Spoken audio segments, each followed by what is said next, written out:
Hello, I'm Zach Thompson. Hello, my name is Jack Frimpston, and welcome to another episode of Trench Tips. So another thing that we get asked a lot about is once you're into the call around questions to ask. And really the purpose of that cold call is, can I ask questions that will get you to acknowledge a problem? If I push you on it, will you fight me and say, no, it is a problem, it really exists?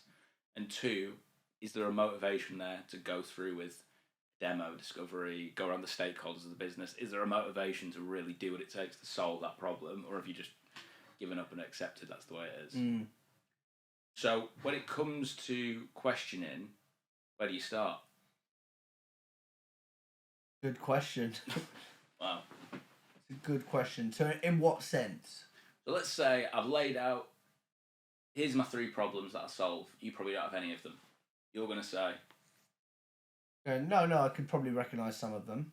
okay, then what do I need? So then you really want to kind of pick one. You want to get a bit more specific, because it's all very well going, yeah, I see all of those problems, cool.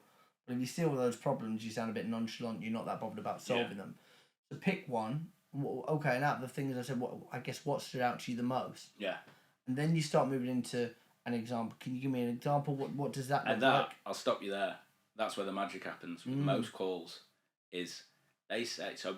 I think a lot of salespeople, when I do training with external companies or when we bring in new people, someone goes, "I've got that problem," and they give you the specific problem. Oh, it's about getting in front of more people. Great, have you got your diary there? Too quick. But when I say, couldn't give me an example of what you mean by more people, could you? Well, yeah. And then they start getting into that deep thought. Okay, start thinking about this That's problem. where the mirroring comes in, and the mirroring is like a piece of string on do you know what I mean? Through the keyhole. Yeah. You just keep poking it, and there's a bit more and a bit more, and then that example is like you said, like the time with like this is what's happening with my wife and my kids and my family.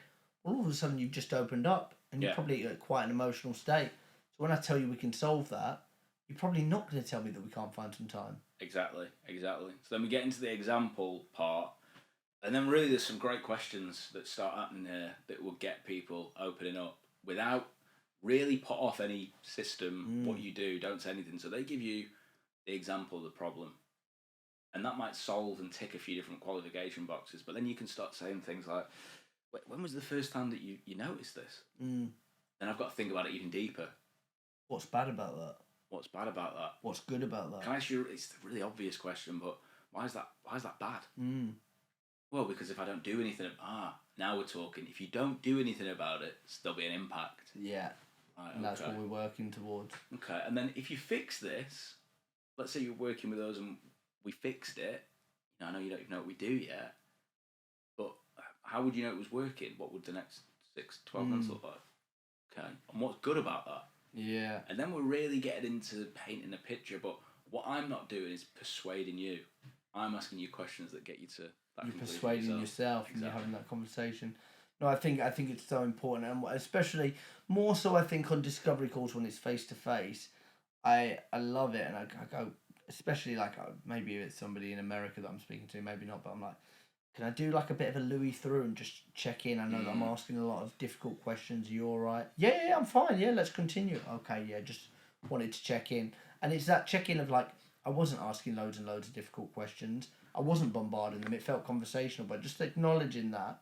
That it's not. Yeah, and it's just like a little pause, a little moosh boosh, bang. Interrogation, like police room interrogations, people admit to crimes they haven't done to make it stop. Yeah. So do you think people would just tell a salesperson, just put me in? Exactly. The counterfeit yes is always going to happen. There's a counterfeit yes there, exactly. And then asking questions that point people in the other direction.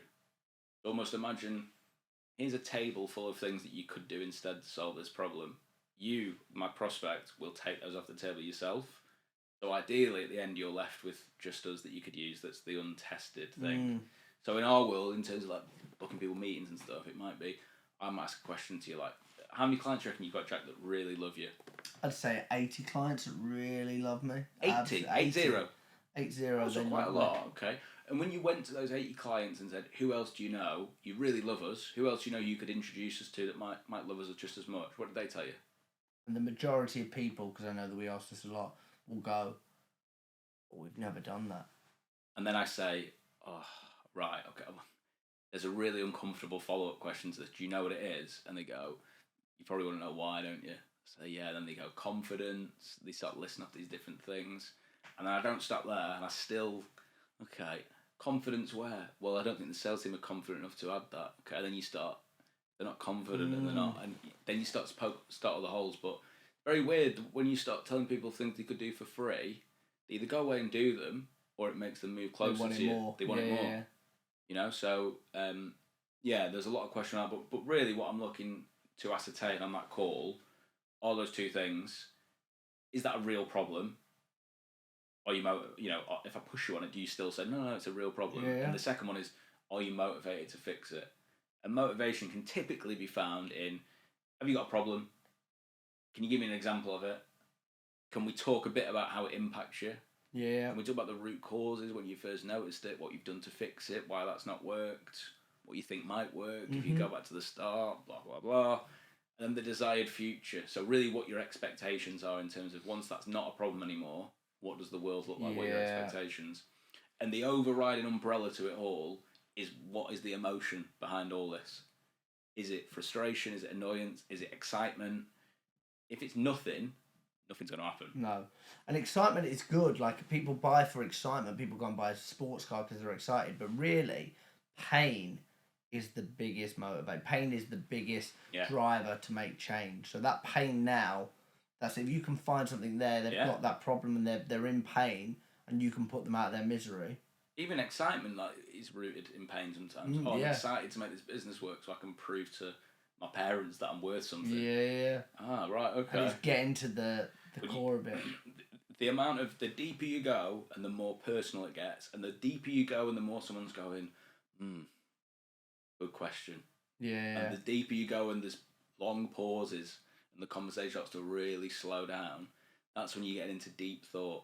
And when you get into deep thought, people tend to attach an emotion. They're thinking deeply about it. They attach an emotion. And when they attach an emotion, that's when they act. Mm-hmm. So the sixth sense of a sales call is not to just go through your prescribed set of questions.